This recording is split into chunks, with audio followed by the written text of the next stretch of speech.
Olá, meus amigos, este é o canal do YouTube Doutor Leonardo Távora. Eu havia prometido a vocês que iria fazer 5 aulas seguidas sobre eletrocardiografia. Não é um tema fácil de abordar, muita gente da área médica, da área da enfermagem, da área da saúde de maneira geral tem curiosidade sobre o eletrocardiograma e tem muita dificuldade. Então, eu vou tentar passar para vocês nossos conhecimentos sobre a eletrocardiografia de uma maneira bem sucinta e bem didática. Vou fazer todo o possível para que eu possa esmiuçar os segredos da energia do coração. Como é que é a energia do coração, este órgão que tem mais energia, 60 vezes mais energia do que o cérebro. Como é que é traduzida a energia dele no papel, no eletrocardiograma? Eu peço a ajuda de vocês para prestar atenção, porque realmente não é fácil. Mas, com bom gosto, a gente consegue tudo na vida. Há anos eu ensino eletrocardiografia de maneira não oficial, nas UTIs onde eu trabalho, em todas as emergências que eu trabalhei. Eu ensino para alunos, para colegas médicos, para o pessoal da enfermagem. E eu faço um treinamento para o pessoal que eu intitulei de Frei. Eu chamo de Frei Damião, porque havia aqui no interior do Ceará um Frei muito conhecido, que, se eu não me engano, ele já vai ser beatificado, que é o Frei Damião. E eu designei o método que eu faço treinamento no eletrocardiograma como método Frei, que é a sequência de frequência, ritmo, eixo, hipertrofia e isquemia cardíaca. Nesta sequência, eu faço que o aluno não fique apressado em ver se tem ou não infarto no coração. Eu deixo ele fazer, claro, se o paciente estiver estável, né, e possa esperar. Eu deixo que o aluno siga toda essa sequência aqui, a frequência, o ritmo, o eixo, a hipertrofia, até chegar à isquemia, se o paciente tem ou não um infarto. É um método simples, que você pode aprender simplesmente com esta aula num vídeo de YouTube. Basta você prestar atenção. Gente, o criador do eletrocardiograma há mais de 100 anos foi um holandês chamado Willem Einthoven. Foi um cara louco dentro de casa. Ele pegava os baldes de água e colocava sal, porque o sal dentro da água ele vai propagar a corrente elétrica, não é? O resultado das pesquisas dele foi o seguinte: nós não vamos calcular como é que essas derivações aconteceram. O que interessa você saber é que aqui é um homem que está deitado, aqui é o braço direito dele e este aqui é o braço esquerdo, tá certo? Quando a gente traça daqui, do braço direito para o braço esquerdo, em linha reta, ou seja, no ângulo de 0 graus, nós temos essa derivação chamada de bipolar, porque sai deste polo e vem para esse. E ela é chamada de D1, derivação 1, que fica em 0 grau.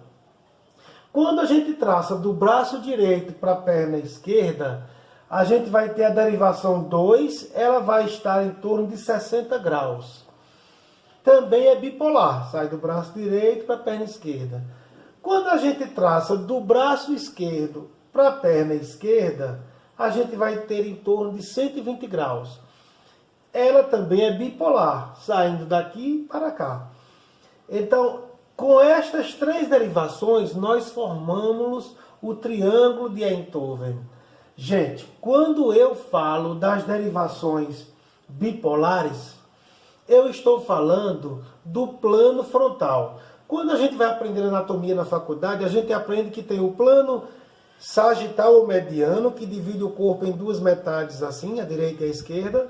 Nós temos o plano frontal ou coronário, que divide o corpo para frente e para trás. E nós temos o plano transverso, que divide o corpo na parte de cima e na parte de baixo. Quando eu me refiro a essas derivações aqui, D1, D2, D3, que são as derivações frontais, porque elas dizem respeito a este corte aqui, que corta a pessoa da frente para trás. São as derivações frontais. E são as bipolares. A D1 nasce do braço direito para o braço esquerdo, a D2 do braço direito para a perna esquerda, a D3 do braço esquerdo para a perna esquerda, tá ok? Então, gente, quando a gente faz um grande círculo aqui, a gente traça aqui em 0 grau fica D1, em 60 graus fica D2 e em 120 graus nós temos o D3. Depois de algum tempo, um alemão chamado Ralph, ele pensou o seguinte: nós podemos fazer quantas derivações nós quisermos aqui. Porque imaginem que o coração está aqui. O que são as derivações? As derivações são as várias maneiras de se ver a lateralidade do coração. A gente pode ver as várias facetas do coração através de cada derivação.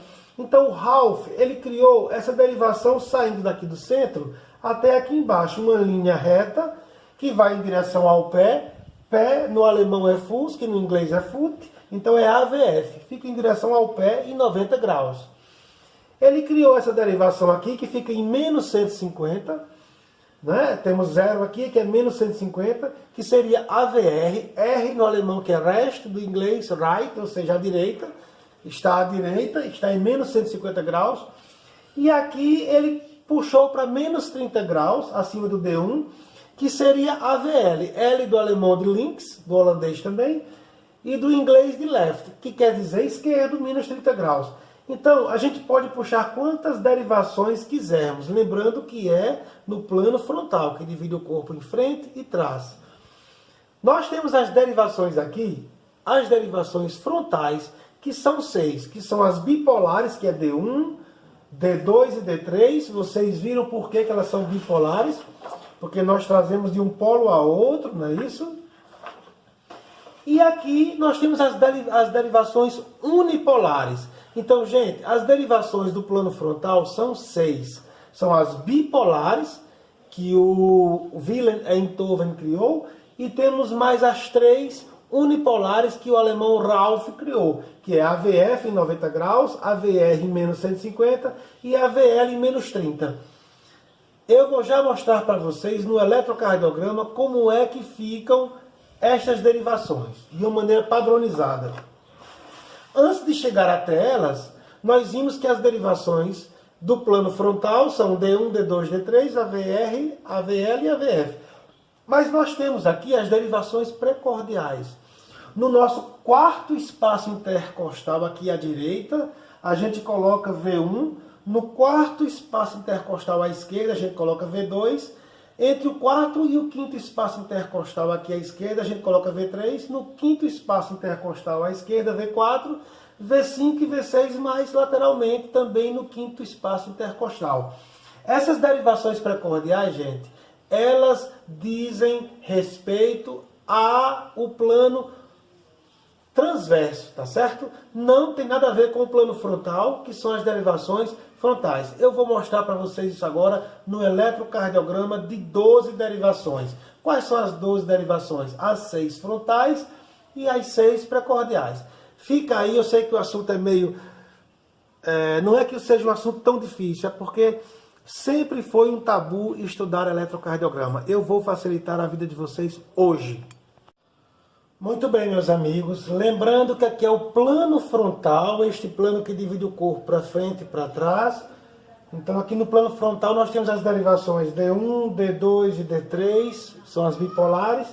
E temos as unipolares, que são a VF, a VR e a VL. O nosso coração, ele fica mais ou menos aqui, em torno de 60 graus. O eixo eletromagnético do coração. O que é o eixo eletromagnético? É o eixo que as ondas eletromagnéticas percorrem o coração. Então, eu expliquei um pouco da fisiologia e da anatomia cardíacas no primeiro vídeo. Eu fiz uma sequência. O primeiro vídeo foi sobre a explicação da anatomia e da fisiologia cardíacas. Eu deixei bem claro que eu não posso revisar tudo em uma aula para o YouTube. Então, eu ensinar eletrocardiograma aqui em vídeos já pressupõe que você entenda alguma coisa do coração também. Porque se você não entender, por exemplo, que o nódulo sinoatrial, o nódulo sinusal nasce aqui no átrio direito e migra a corrente eletromagnética para o nó átrio ventricular aqui, no septo interatrial aqui, e depois vem pelas fibras de Purkinje para o coração, fica difícil de você compreender a eletrocardiografia, tá certo? Então você já tem de ter uma base, você pode dar uma olhada no primeiro vídeo, o que eu fiz, sobre a fisiologia cardíaca. Então, nosso coração direito aqui, no átrio direito, nós temos o nó sinusal, que é ele que dispara, ele que transforma a química em energia. Ou seja, há uma reação química nele que faz que ele dispare ondas eletromagnéticas aqui, tá certo? Ele é o responsável pela condução elétrica cardíaca.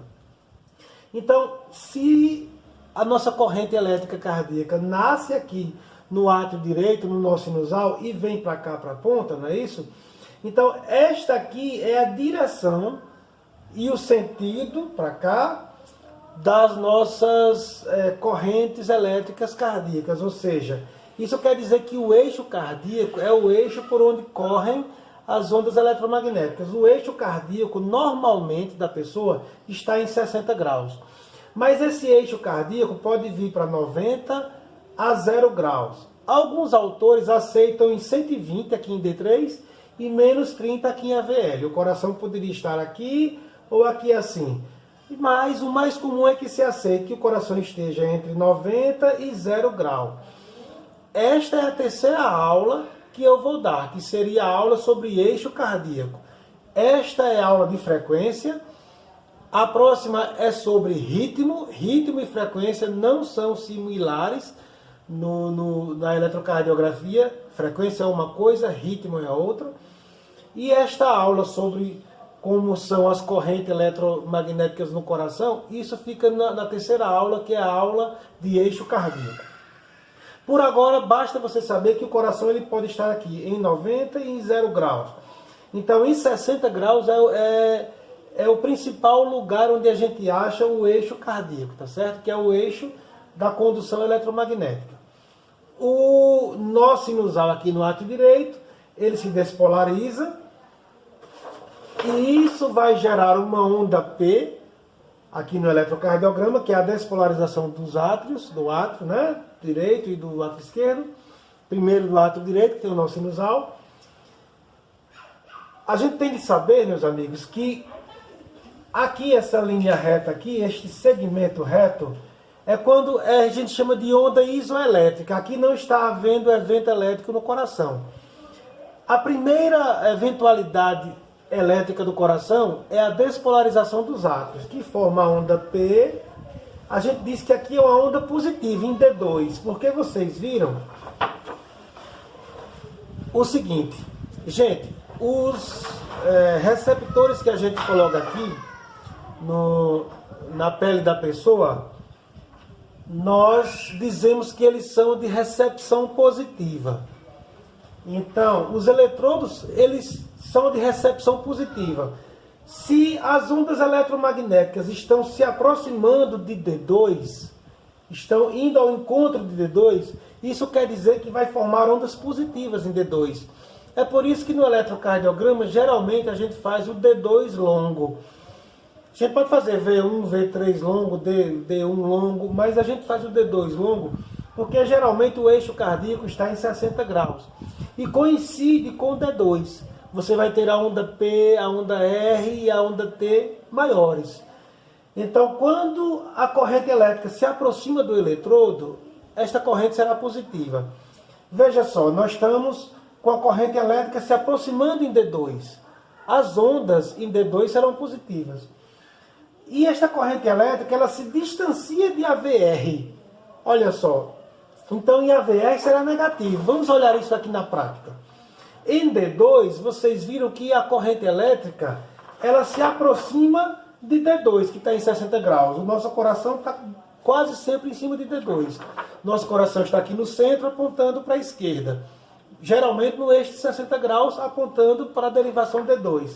Então, em D2, nós vamos ter as ondas P, o complexo QRS vai ser apenas uma onda R, porque aqui é a onda P, O normal é que a gente tenha um Qzinho aqui, que é a primeira onda negativa, nós não temos nessa. Temos a onda R, que é a primeira positiva. Se houver uma para baixo, a gente chama de S, que é a segunda negativa. E se houver outra para cima, a gente chama de R'. Aqui em D2, nós só temos a onda P, somente a onda R, nem tem Q, nem tem S, porque você veja que a incidência é completamente para cima de D2. Então, nós teremos apenas onda R e onda T. É por isso que é melhor fazer o longo de D2, porque você terá uma P maior, um R maior e uma T maior, porque a incidência é justamente em cima dela, quando o coração tem o eixo de 60 e coincide com a derivação D2. Mas olhemos aqui a VR.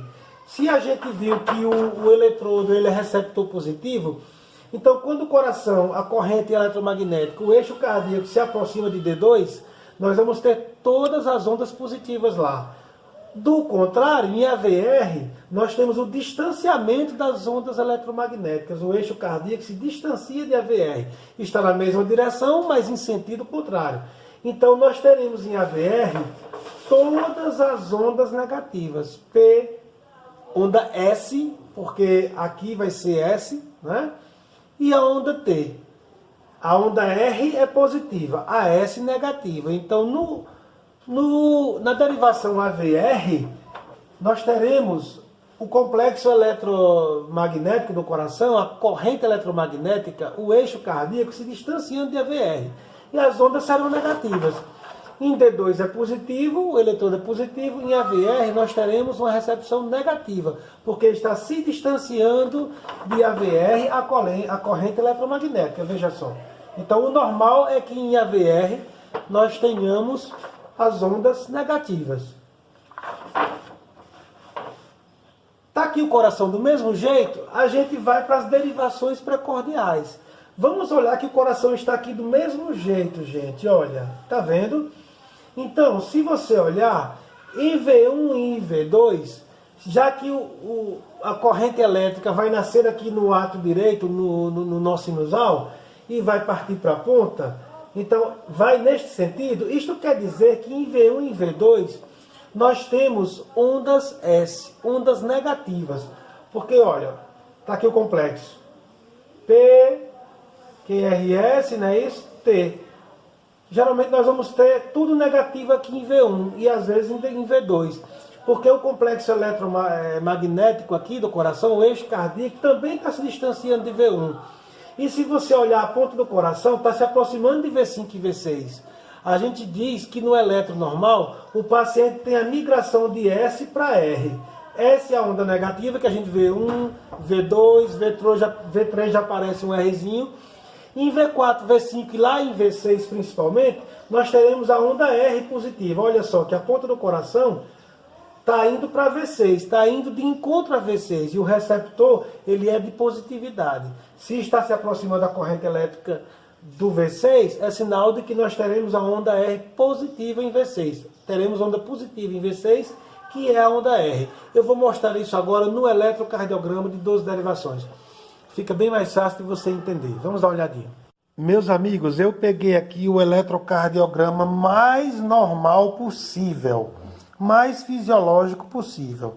Aqui na esquerda do eletro, de 12 derivações, são 6 derivações frontais e à direita nós temos 6 derivações precordiais. As derivações frontais, como vocês viram, dizem respeito ao plano frontal, aquele plano que corta a gente de trás para frente.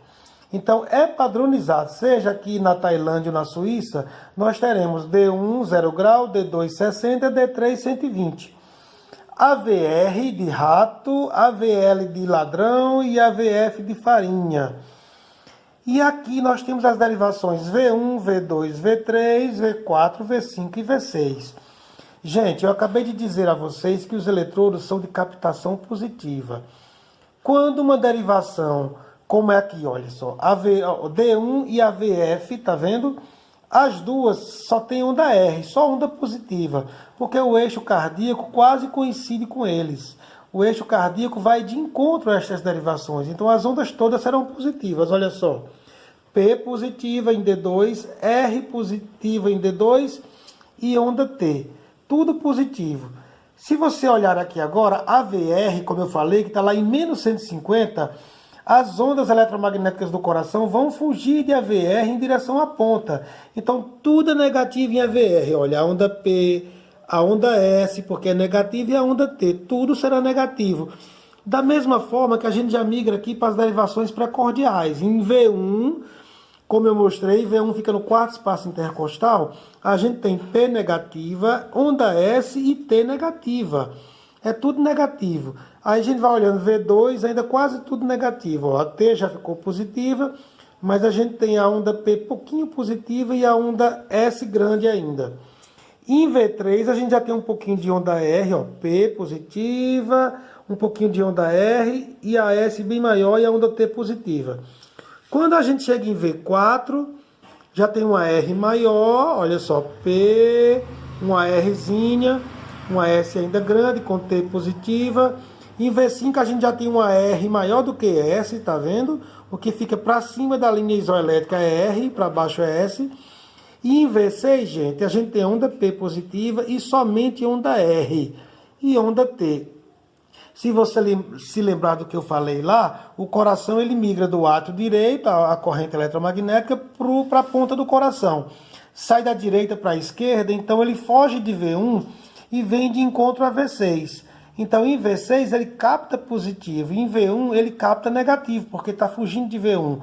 A gente diz que o coração normal, nas precordiais, ele tem uma migração de S, que é a onda negativa aqui em V1, olha só, T é negativa, P, tudo negativo em V1. O coração tem uma migração de S, para olhar, V2, V3, V4, V5, V6, tudo onda R. Ó. O coração tem uma migração nas precordiais de S para R, é o que a gente espera. Quando a gente olha aqui em D1, D2, D3, tudo positivo, a gente vê a VR, que é lá em cima também, em menos 150, tudo negativo, porque a corrente eletromagnética foge de AVR. A VL a gente vê que está lá em menos 30, perto de D1, não é? Ele é isodifásico, tem uma parte positiva, quando a corrente elétrica parte em direção a ele, depois ela foge dele, então ele vai ter um R e um S em AVL. E em AVF tudo positivo, é sinal de que o coração está indo de encontro ao AVF também. Muito bem. Olha, não dá para que você aprenda o ECG, o eletrocardiograma, sem entender os pequenos pressupostos. Eu sei que essa é a parte chata, mas se você não compreender isso aqui, você não terá como entender o que é intervalo, o que é segmento. Então, vamos ver bem o que é isso aqui. Você vai ver como é chato de início, mas depois vai valer muito a pena. É um pressuposto para que você possa, de fato, entender o eletrocardiograma. Para a gente analisar a primeira parte da sequência de vídeos que eu vou fazer, hoje sendo frequência, para que a gente analise frequência, é impossível que você saiba o que é frequência se você não entender isso, tá ok? Então, cada quadradinho deste do eletrocardiograma é a maneira como a energia do coração é transcrita no papel. Cada quadradinho deste tem 1 milímetro. Cada conjunto de quadradinho deste aqui tem 5 milímetros. Então, um conjunto maior tem 5 milímetros. No eletro, você vê o traçado, tem os quadradinhos pequenos e tem um divisor assim de cada 5 quadrados. Gente, aqui na horizontal, esses quadradinhos, eles falam sobre o tempo. Cada quadradinho desse será 0,04 segundo ou 40 milissegundos. Eu tenho um conjunto de 5 quadradinhos, eu vou ter 0,2 segundo ou 200 milissegundos. Então, na horizontal, cada milímetro, cada quadradinho desse representa o tempo. 0,04 segundo, 40 milissegundos. Na vertical, vai ser voltagem. Cada milímetro desse aqui, na vertical, ele vai representar 0,1 milivolt. Se eu tenho 5 quadradinhos, 0,5. Se eu tenho 10 quadradinhos para cima, eu vou ter 1 milivolt. Se eu tenho uma onda R aqui, que é positiva, tá certo? E ela tem 10 quadradinhos, 10 milímetros, a voltagem dela é de 1 milivolt. 10 milímetros para cima, tá certo? Então, milímetro na horizontal representa tempo. Na vertical, representa voltagem. Olha só, meus amigos. Eu mostrei na ilustração passada aqui, antes de mostrar o eletrocardiograma de duas derivações, eu mostrei apenas onda P, R, T, ou então só P, S, T. Mas pode acontecer em alguma derivação do eletrocardiograma ter todas as ondas. Então, estas são todas as ondas do eletrocardiograma, tá certo? A gente tem a linha isoelétrica aqui, de repente nós temos o quê? Nós temos a despolarização dos átrios, que vai ser a onda P, não é isso? Que ocorre no nó sinoatrial, no átrio direito, que vai para o átrio esquerdo também, e depois desce para o nó átrio-ventricular. Gente, aqui a linha isoelétrica não tem nenhuma eletricidade no momento no coração. Então os átrios se despolarizam através do nó sinusal no átrio direito, passa para o átrio esquerdo também, e logo vem para o nó átrio-ventricular, que fica no septo interatrial. Então, primeira onda é positiva aqui nessa derivação, é P. Aí depois dela nós temos uma depressãozinha, uma onda para baixo. A primeira onda que vem para baixo é chamada de Q. Ela pode ser patológica, ela pode denotar infarto agudo do miocárdio? Não. Ela pode denotar infarto antigo do miocárdio, ou então subagudo, pelo menos. Quando ela tem mais do que 1/3 da onda R. Mas aqui é uma onda que a gente chama onda Q septal, ela não é patológica. Então pode acontecer uma onda Q, a primeira onda negativa, que é a que está para baixo, da linha isoelétrica, é chamada de Q. Aí vem a primeira onda positiva, que é R. Ela vai ficar negativa, chamada de S. Depois a gente tem aqui um segmentozinho, um segmento isoelétrico, que é o chamado de segmento ST. E então a onda T também positiva. Estas são todas as ondas que o elétron contém, tá certo? Então, P, despolarização dos átrios, a onda Q, que é a primeira onda negativa, pequenininha, R, S, o segmento ST e a onda T. Este aqui é um elétron bastante fisiológico, normal, veja só de novo, P, Q, R, S, T. Bem, como é que a gente calcula a frequência do eletrocardiograma? Frequência é uma coisa, ritmo é outra. A próxima aula nós vamos ter sobre ritmo. Hoje é frequência, tá certo? A gente pega, pessoal, as espículas de R aqui, olha só. A gente pega a distância de uma para outra, tá certo? A gente pega essa distância de uma para outra aqui e a gente vê se é regular, né, o ritmo, se essa distância está igual a essa para essa e essa para essa.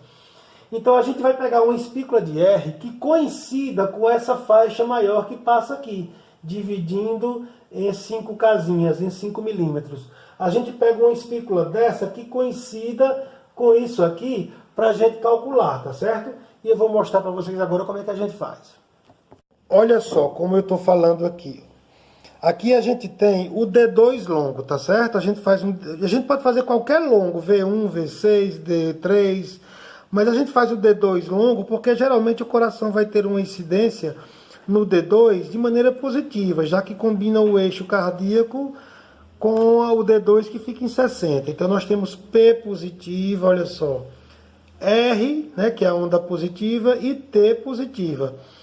Então, gente, o que é que a gente faz para ver a frequência cardíaca? Primeiro a gente vê se a distância de uma espícula aqui para outra é do tamanho entre todas elas, ou seja, se o ritmo é regular. Veja que a mesma distância que eu tenho daqui para cá, eu vou ter daqui para cá, eu vou ter daqui para cá, daqui para cá. A distância permanece de uma espícula a outra. Então o ritmo é regular. O que é que eu faço?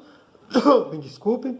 A gente pega aqui, a gente vai pegar aqui uma espícula que coincida com essa faixa que sobe, tá vendo aqui, ó? E a gente vai até outra espícula. Se a gente olhar, nós vamos ter em torno de 19 a 20 milímetros, ou seja, daqui para cá, vai dar em torno de 20 milímetros. Então a gente faz 1.500 dividido por 20, que vai dar 75 batimentos por minuto. Ou a gente faz 300 dividido pela quantidade de 5 milímetros, desse conjuntinho aqui menor, não é isso? De 5. Não é? Então 1, 2, 3, 4, ou seja, 300 por 4, a mesma coisa, 75. Ou eu faço aquele cálculo quando a gente está mais avançado, que de 1 para cá, 5 milímetros dá 300, daqui dá 150, 70, 100, 75. É assim que a gente faz o cálculo da frequência cardíaca quando o ritmo é regular. Bem, rapidinho aqui, olha só. Como é que a gente vê a frequência, que é o nosso tema da primeira aula, não é isso? A frequência, gente, a gente pega as espículas do QRS aqui, por exemplo, a gente pega um D2 longo e mede de um para outro aqui, para ver se está regular, tá certo? A gente vem aqui, está regular, não é isso? Porque se forem irregulares, a gente tem de saber que a velocidade que o elétron corre é de 25 milímetros por segundo, ou seja, a gente tem cada milímetro desse aqui, 1, 2, 3, 4, 5, não é isso? Um conjunto de 5, 5, 5. Então, 5 vezes um quadrado maior de 5, que dá 200 milissegundos, são 25 milímetros por segundo. O que a gente tem no eletrocardiograma, meus amigos, é um vídeo de 10 segundos do coração. O eletrocardiograma, ele é um vídeo de 10 segundos. Então, se a velocidade é 25 milímetros por segundo, isso quer dizer que em 10 segundos nós teremos 250 milímetros. 250 milímetros vai dar 50 desses aqui, um conjunto maior de 5, tá certo? Então, a gente tem 50 conjuntos de 5 aqui, ou seja, 200 milissegundos, na ilustração dos 10 segundos do elétron. O que é que acontece?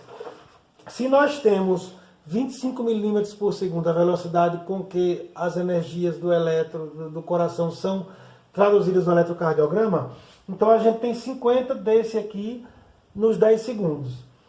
Gente, eis a questão. Se o ritmo aqui é irregular, e vocês vão ver ritmo na próxima aula, frequência é uma coisa, ritmo é outra. Quando a gente tem os QRS aqui, no caso a onda R, todas iguais, você olha na derivação, então todas iguais entre si, a mesma distância de uma para outra, o ritmo é regular. Mas se há diferenças entre elas, se elas estão irregulares, então você não vai poder medir a frequência como eu vou ensinar agora. A gente faz o seguinte, se o ritmo for irregular, a gente conta a quantidade de espículas de QRS, vamos supor que haja 10. Se há 10, o elétron ele é um vídeo de 10 segundos. Se há 10 espículas, então 10 vezes 10, 10 vezes 6, nós multiplicamos por 6, porque o elétron é de 10 segundos, e 10 segundos, a gente tem 6 vezes 10 para fazer 1 minuto. Então, se tem 10 espículas, a gente conta 6 vezes 10, 60 seria a frequência cardíaca. Vamos supor que haja 15 espículas dessa, o ritmo sendo irregular. Então, 15 vezes 6, daria 90 batimentos por minuto.